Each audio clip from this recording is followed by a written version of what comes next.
Telugu Desam party ఎమ్మెల్యేల్లో ఒక భయం మొదలైంది. అందుకే వాళ్ళు నియోజకవర్గ స్థాయిలో ప్రజల్లోకి వెళ్ళాల్సింది ఇప్పుడు ఐఏఎస్, ఐపీఎస్ అధికారులు వెళ్తున్నారట పల్లెబాట కార్యక్రమానికి. అసలు పల్లెబాట ఇలాంటి కార్యక్రమాలు ఎవరు చేయాలి? రాజకీయ నాయకులు చేయాలి. అలాగని చెప్పి అధికారులు వెళ్ళకూడదన్న ఉద్దేశం కాదు, వెళ్ళాలి. ఇప్పుడు ఆ నియోజకవర్గంలో ఒక ఎమ్మెల్యే ఉంటారు. ఆ ఎమ్మెల్యేని వెంట పెట్టుకుని వీళ్ళందరూ వెళ్తే ఆ ఎమ్మెల్యేకి కూడా క్రెడిట్ వస్తుంది. మా ఎమ్మెల్యే దగ్గరుండి అధికారిని తీసుకొచ్చాడు, కలెక్టర్ని తీసుకొచ్చాడు, లేదంటే జిల్లా స్థాయి అధికారిని తీసుకొచ్చి మా ప్రాబ్లం సాల్వ్ చేశారని చెప్పి స్థానికులకి ఆ కృతజ్ఞత ఉంటుంది. ఇప్పుడు అధికారులు వెళ్తారు, వీళ్ళెవరో వాళ్ళకి తెలుస్తుందా? తెలియదు. కాకపోతే అక్కడ ఎవరో ఒకరు చెప్పాలి, ఈయన కలెక్టర్ గారమ్మా, ఈయన ఎస్పీ గారమ్మా, ఈయన ఐఏఎస్ అధికారమ్మా, ఈయన ఐపీఎస్ అధికారమ్మా అని చెప్పాలి. చెప్పిన వాళ్ళకి ఏం అర్థం అవుతుంది? అదే రాజకీయ నాయకుడు వెళ్తే మన ఎమ్మెల్యే గారు వచ్చారు అనే ఒక ఫీలింగ్ ఉంటుంది. కాకపోతే వాళ్ళు వెళ్ళాలంటే ఏం చేయాలి? ఏడాది అయిపోతుంది కదా. ముందు వాళ్ళు వెళ్ళగానే మాకు 1500 అన్నారు, మా ఇంట్లో 4 ఆడపిల్లలు ఉన్నారు, 18 ఏళ్ళు దాటిన వాళ్ళు ఏదండి అని అడుగుతారు. ఇప్పుడు నిమ్మల రామానాయుడు గారిని అయితే ముందు అడుగుతారు. ఆయన బాగా వైరల్ అయిపోయారు పాపం. అప్పుడు నీకు 15,000, నీకు 15,000, నీకు 1500, నీకు 1500, నీకు 18,000 అనేసి అది ఇప్పటికీ వైరల్ చేస్తూ ఉంటారు. అలాగే వాలంటీర్లు కూడా, నువ్వు మళ్ళీ వాలంటీర్గా వస్తా 10,000 తీసుకుంటావు, ఉద్యోగం నాకు చించినాడు పూతరేకులు తీసుకురా అన్నాడు ఆయన. మా పూతరేకులు తినే భాగ్యం లేదేమో ఆయనకి. ఆయన ఎక్కడ పూతరేకులు తినేస్తారని చెప్పి చంద్రబాబు నాయుడు గారు, పవన్ కళ్యాణ్ గారు కలిసి వాలంటీర్ వ్యవస్థ లేకుండా చేశారు. లేదంటే ఆయనకి ఇంటి నిండా బోల్డ్ పూతరేకులు స్టాక్ వచ్చేసి ఉండేది ఫుల్గా.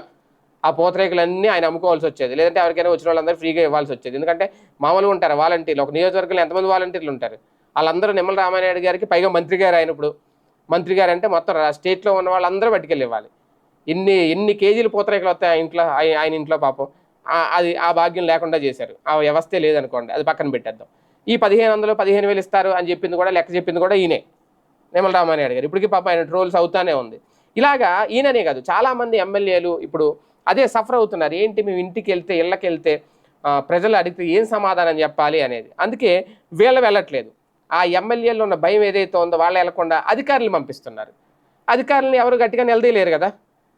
కాకపోతే వాళ్ళు కూడా పొలైట్గా చెప్తారు. అధికారి, ఒక ఐఏఎస్ స్థాయి అధికారి చెప్పే సమాధానం, ఒక ఎమ్మెల్యే చెప్పే సమాధానం చాలా డిఫరెన్స్ ఉంటుంది. ఐఏఎస్ అనే వాళ్ళు చాలా పేషెన్సీతో ఉంటారు, చాలా ఓర్పుతో ఉంటారు, చాలా నేర్పరితనం కలిగిన వాళ్ళై ఉంటారు. ఆ స్థాయికి వచ్చారంటే వాళ్ళు అన్నీ తెలుసుకొని ఎక్కడ తగ్గాలో, ఎక్కడ నగ్గాలో, ఎవరితో ఎలా మాట్లాడాలో, ఎవరిని ఎలా హ్యాండిల్ చేయాలో, ఎవరికి ఎలా సర్ది చెప్పాలో, ఎవరిని ఎలా బుజ్జగించాలో అన్నీ తెలిసిన వాళ్ళే ఆ స్థాయికి వస్తారు అధికారులు. అదే ఇక ఎమ్మెల్యేలు అంటే నువ్వు నన్ను అడుగుతావా, నన్నే ప్రశ్నిస్తావా, అసలు మీకేమో ఏం చెప్పుకుని ఇలా ఆవేశపడినా పడతా ఉంటారు గట్టిగా అవతల వాళ్ళు సీరియస్ అయితే. కొంతమంది పెద్ద నాయకులు అయితే పొలైట్గా సమాధానం చెప్తారు. సో ఇటువంటి నేపథ్యం, ఈ భయం ఉన్న నేపథ్యంలో రేపు పల్లిబాట అనే కార్యక్రమానికి ఐఏఎస్ అధికారులు వెళ్తున్నారు తప్ప, పెద్ద పెద్ద అధికారులు వెళ్తున్నారు తప్ప నాయకుల్ని, ఎమ్మెల్యేలని వీళ్ళనైతే పంపించట్లేదు. ఎమ్మెల్యేల ఆ భయం అయితే కొనసాగుతుంది. దానికి నిదర్శనమే ఈ పల్లిబాట అనేది వైసీపీ నేతలు చేస్తున్న విమర్శ.